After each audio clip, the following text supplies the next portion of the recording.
1997 में Robert Kiyosaki ने एक बुक लिखी।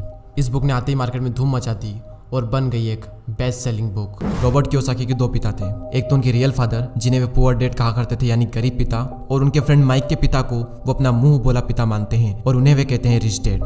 उनके जो रियल फादर है वो काफी पढ़े लिखे हैं, वो एक कॉलेज में प्रोफेसर है, लेकिन उनकी पूरी जिंदगी में पैसों को लेकर बहुत ही ज्यादा स्ट्रगल रहा और यही वजह है कि रॉबर्ट उन्हें पुअर डैड कहते हैं। और वहीं दूसरी ओर इनके जो मुंह बोले पिता हैं वो कम पढ़े लिखे हैं, लेकिन फिर भी वो एक बहुत बड़े बिजनेसमैन है और एक कामयाब इंसान है, और इसी वजह से रॉबर्ट उन्हें कहते हैं रिच डैड। रॉबर्ट कियोसाकी अपनी book rich dad poor dad में बताते हैं कि जब वे 9 साल के थे तो स्कूल में दूसरे अमीर बच्चों को देखकर उनके मन में भी अमीर बनने की तमन्ना होती थी, और इसीलिए एक दिन उन्होंने अपने पुअर डैड से पूछा कि अमीर कैसे बना जा सकता है। लेकिन उनके जो रियल फादर थे पुअर डैड, उनके पास इसका कोई जवाब नहीं था, और उन्होंने कहा कि तुम अपने दोस्त माइक के पिता से इसका जवाब पूछो, क्योंकि वो तुम्हें इस सवाल का जवाब अच्छी तरह से दे सकते हैं। और फिर रॉबर्ट अपने रिच डैड के पास जाते हैं और उनसे अपना सवाल पूछते हैं, और वहीं से रॉबर्ट की फाइनेंशियल एजुकेशन का एक बहुत ही महत्वपूर्ण सिलसिला शुरू होता है। उनके रिच डैड उन्हें लाइफ की डिफरेंट स्टेजेस पर अमीर बनने के लिए और हमेशा अमीर बने रहने के लिए कुछ इंपॉर्टेंट लेसन बताते हैं। और इसी के साथ इस बुक में वो कई सारी चीजें बताते हैं, जैसे कि पैसों को किस तरह से मेंटेन करना चाहिए, पैसों को काम पर कैसे लगाएं, और ऐसी कौन सी गलतियां हैं जिसकी वजह से गरीब हमेशा गरीब ही रहता है। और इसके अलावा वो बताते हैं कि अगर गरीब इंसान भी इसमें बताई हुई बातों को फॉलो करे तो वो भी जल्दी से अमीर बन सकता है। तो अब हम बात करते हैं उन इम्पोर्टेंट लेसन के बारे में। तो नंबर 1 यहाँ पर आता है कि अमीर लोग कभी भी पैसों के लिए काम नहीं करते।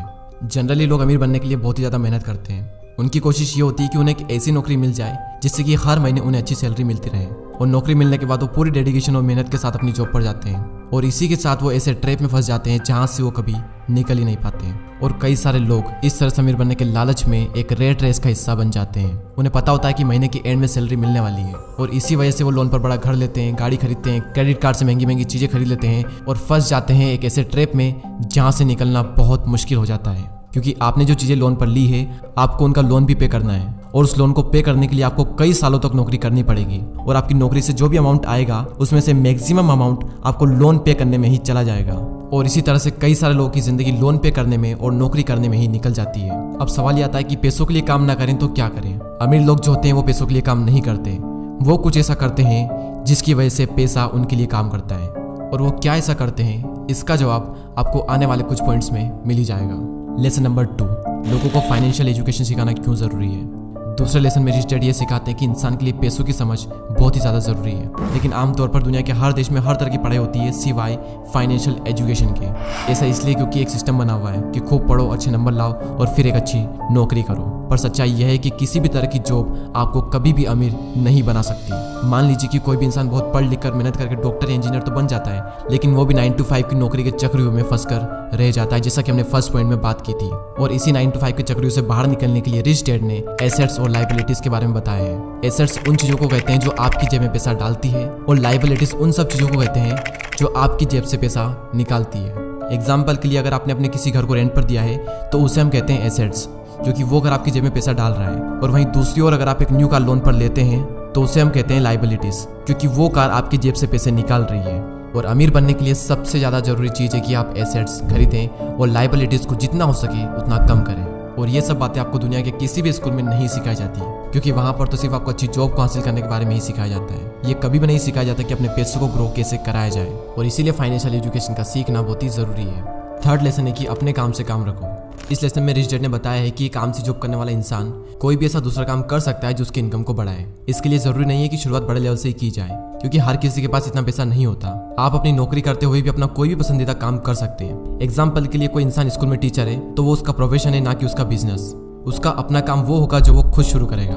एक बार मैकडोनल्ड के फाउंडर क्रोक MBA के स्टूडेंट की क्लास में स्पीच दे रहे थे। स्पीच के दौरान क्रोक ने वहां पर मौजूद स्टूडेंट से पूछा कि क्या आपको पता है कि मैं क्या बिजनेस करता हूँ। तो सभी स्टूडेंट ने यही कहा कि आप हैमबर्गर के बिजनेस में हैं। और ये जवाब सुनकर क्रोक को हंसी आ गई। फिर उन्होंने कहा कि मैं हैमबर्गर के बिजनेस में नहीं हूँ, क्योंकि मेरा काम रियल एस्टेट का है। ऐसा इसलिए क्योंकि जब भी कोई मैकडोनल्ड की फ्रेंचाइजीज खरीदना चाहता है तो फिर उसे उस जमीन की खरीदारी भी करनी पड़ती है। तुम्हारा रियल एस्टेट बिजनेस, और आप खुद देख लो आज पूरे वर्ल्ड में मैकडोनल्ड रियल एस्टेट का सबसे बड़ा एम्पायर बनकर खड़ा है। तो रिच डैड रॉबर्ट कियोसाकी को सिखाते हैं कि कैसे आज ज्यादातर लोग बाकी सबके लिए तो काम करते हैं लेकिन खुद के लिए नहीं करते। इसलिए इंसान को चाहिए कि अपना फोकस खुद पर भी करें, लेकिन इसका मतलब ये बिल्कुल भी नहीं है कि आप अपनी नौकरी छोड़ दें। वो तो ये कहना चाहते हैं कि आप अपनी नौकरी के साथ साथ आप अपने एसेट वाले पहलू को भी मजबूत करने पर फोकस करें।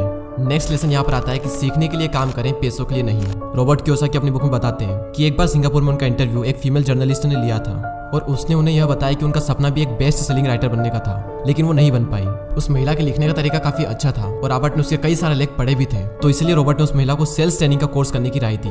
लेकिन ये सुनकर वो महिला नाराज हो गई, क्योंकि वो बहुत ज्यादा पढ़ी लिखी थी और उसके पास में इंग्लिश लिटरेचर में मास्टर डिग्री थी और उसके हिसाब से सेल्स का काम सीखना उसके स्टैंडर्ड का नहीं था। रॉबर्ट कहते हैं कि दुनिया कई सारे पढ़े लिखे स्मार्ट लोगों से भरी हुई है, लेकिन पॉइंट यह है कि पैसा कमाने के लिए सिर्फ टैलेंट की जरूरत नहीं होती। आपको यह पता होना चाहिए कि आप उस टैलेंट को कैसे भुना सकते हो, और जब तक आप ये नहीं जानोगे तब तक आपका सारा टैलेंट बेकार है। और उसी लड़की की तरह कई सारे लोग सीखने के लिए काम नहीं करते।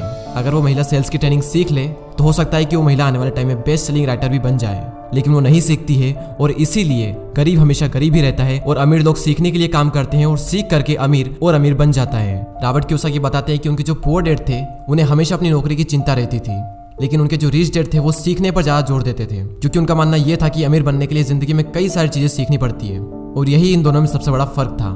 लेसन नंबर 6, रुकावटों और बाधाओं को पार करना।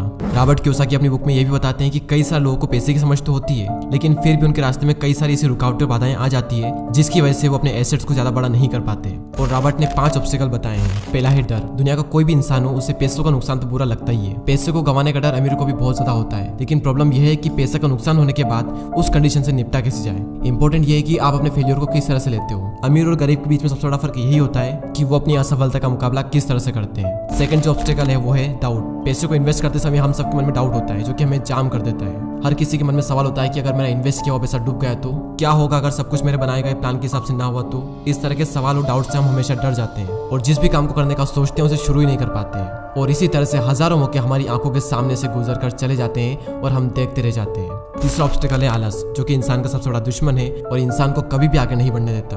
रॉबर्ट कहते हैं कि जो लोग सबसे ज्यादा बिजी होते हैं असल में वही लोग सबसे ज्यादा आलसी भी होते हैं। जिंदगी में हर टाइम पैसों के लिए काम करने वाले लोगों को यह बात समझनी चाहिए कि किसी भी चीज की अति गलत होती है। और अभी रिसेंटली आलस को दूर करने पर भी मैंने एक वीडियो बनाया है, तो अगर उस वीडियो को आपने नहीं देखा है तो प्लीज उस वीडियो को भी जरूर देखें। चौथा ऑब्स्टिकल है बुरी आदतें।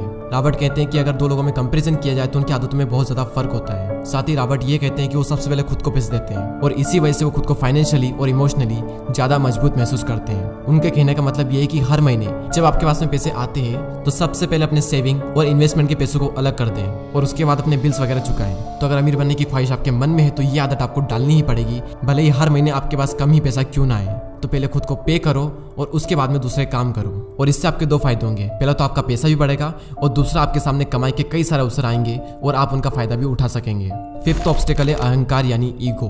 रिच डैड यह भी कहते हैं कि कुछ लोगों में अहंकार बहुत ही ज्यादा होता है और इसका यूज वो अपनी अज्ञानता को छुपाने के लिए करते हैं। वो कहते हैं कि मुझे जो भी नॉलेज है मैं उसी की बदौलत पैसे बनाने में कामयाब होता हूँ, और जो चीजें मैं नहीं जानता उनकी वजह से मैं अपने पैसों को गवा देता हूँ। इसलिए अगर किसी चीज की जानकारी आपको अच्छे से नहीं है तो अपनी ईगो को साइड में रखकर उस चीज को अच्छे से सीखें। अगर आप ये करते हो तो आप एक बहुत बड़े नुकसान से बच सकते हो। चलिए अब हम इस वीडियो की समरी देख लेते हैं। तो सबसे पहले हमने बात की कि रॉबर्ट के 2 पिता थे, एक गरीब पिता और एक अमीर पिता, और अपनी 30 साल की लाइफ में उन्होंने अपने रिच डैड से जो कुछ भी सीखा वो उन्होंने अपनी book rich dad and poor dad में बताया है। तो नंबर 1 लेसन था अमीर लोग पैसों के लिए काम नहीं करते। नंबर 2 था लोगों को फाइनेंशियल एजुकेशन सिखाना क्यों जरूरी है, और इस पॉइंट में हमने बात की थी कि अगर आपको अमीर बनना है तो आपको एसेट्स खरीदने पड़ेंगे और लाइबिलिटीज को कम करना पड़ेगा। लेसन नंबर 3 अपने काम से काम रखो। लेसन नंबर 4 सीखने के लिए काम करें, पैसों के लिए नहीं। और लास्ट पॉइंट था रुकावट और बाधाओं को पार करना, और इस पॉइंट में रॉबर्ट कियोसाकी ने 5 ऐसे ऑब्स्टिकल बताए थे जिसकी वजह से आप अपने एसेट्स को बड़ा नहीं कर पाते, और वो 5 ऑब्स्टिकल कुछ इस तरह: डर, डाउट्स, आलस, बुरी आदतें और ईगो। और दोस्तों मैं आप सबको रिकमेंड करूंगा कि आप सबको ये बुक जरूर पढ़नी चाहिए। इस बुक की लिंक नीचे डिस्क्रिप्शन में है। ये बुक आपको हिंदी और इंग्लिश दोनों में ही मिल जाएगी। और अगर अभी तक आपने हमारे चैनल को सब्सक्राइब नहीं किया है तो सब्सक्राइब करके हमारी कम्युनिटी का पार्ट बने। मैं मिलूंगा आपसे अगली वीडियो में। जय हिंद, जय भारत।